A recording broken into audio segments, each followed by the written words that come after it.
The lady. I can't, oh, okay. You're hiding back there. Okay. Judy Demers, 25803 South Dixie, Crete Township. Where do all you live in conjunction with this facility?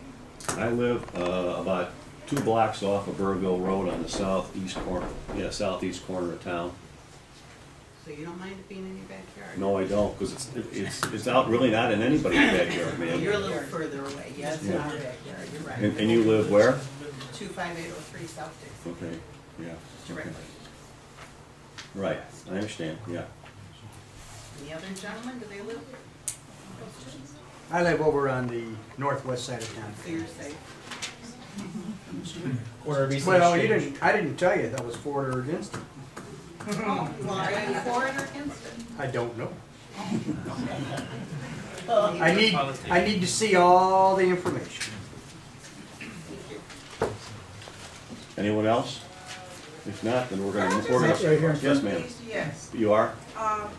Oh, my name is Fanny Martin. I live at 126 Donnell Drive, Crete, Illinois.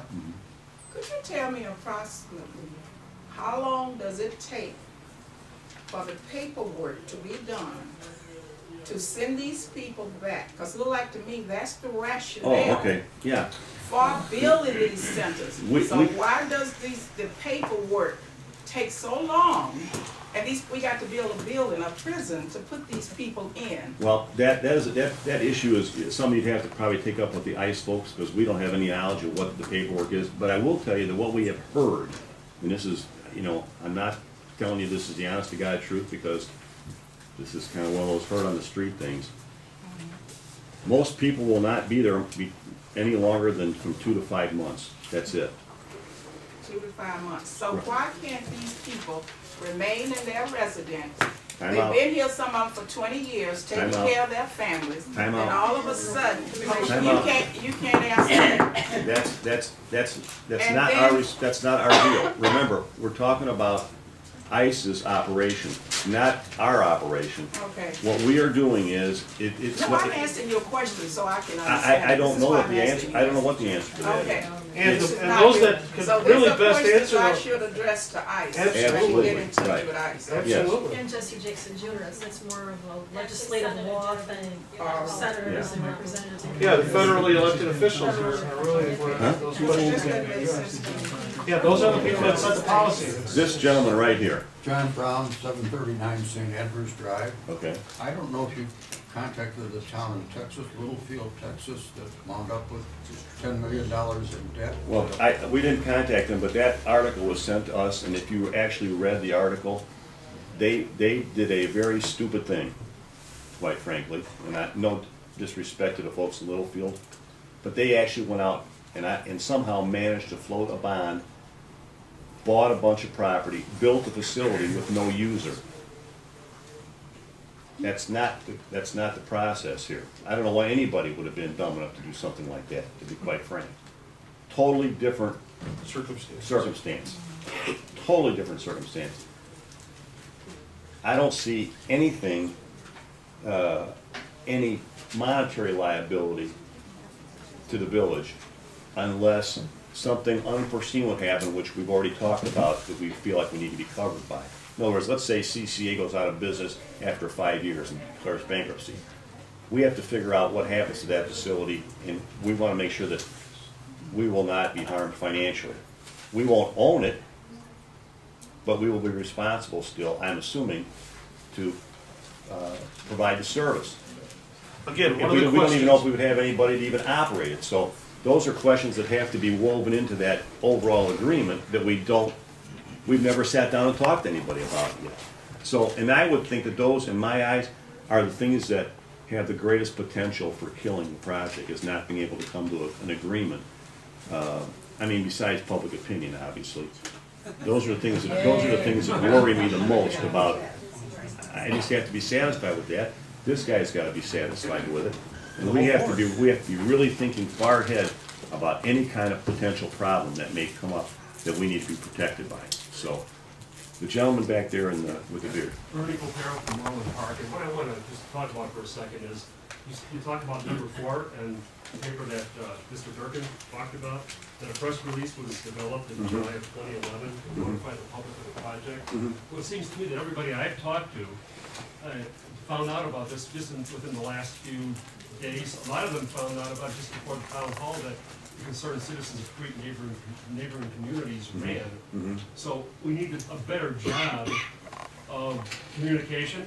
Bernie, you're talking about something that plagues us on a regular basis, not just for this, but it kind of plagues us on a regular basis for everything. We don't have, even though we have a website that we, after every board meeting, we put stuff up on it. We publish all of our minutes and our notes, you know, the agendas and all that stuff on there. We have the ability for anybody to get news flashes. All they have to do is sign up. But you would be surprised at how few people actually do that. And, you know, you can't force a person to, you know, listen to you when you try to send something out. It's regrettable. We only have, we went door to door and we informed more people. Right. But also, you have to look at what that press release was back in July, and it was basically the sum total of the information that we had at that time, which was nothing, which was a half-a-page letter from ICE saying you've been tentatively selected, and we'll contact you on the next steps. We had nothing to bring forward because it would have generated questions that we can't answer at this point.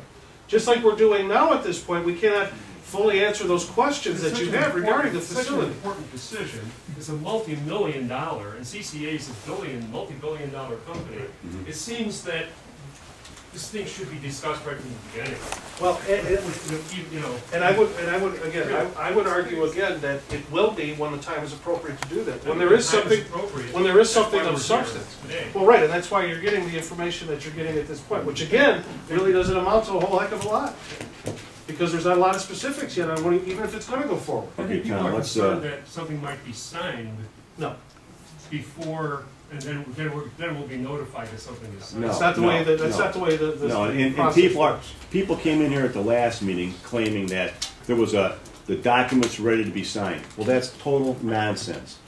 There is no document. We haven't even negotiated anything. So anybody that's telling you that, quite frankly, is just spinning or pulling your chain, and they're spinning the operation, and that's absolutely wrong. And I think, quite frankly, it's not fair to you. You know, people that go out and do that, they should be answering to somebody. This lady right here. Thank you. Hi, my name is Crystal Shields. I'm from Richardson Park, so I'm your neighbor. My question is, what happens to the prison once ICE cancels the contract? Yeah, well, that's a question actually that I had written down here also, and I don't know what happens to it. I don't know what. You don't know. See, we don't know how long that contract is for, or would be for, or anything like that. These are still issues that are out there that have to be addressed and discussed. You know, that can have an impact on whether or not these. I would have a tenant. Well, again, just this is maybe a part of it. The per diem, you know, obviously is going to pay for the maintenance and welfare and taking care of the people that would be there, but it also has to underwrite the cost of the building. So I can't imagine that they would get into any kind of a contract that would not at least get them past the cost of the building.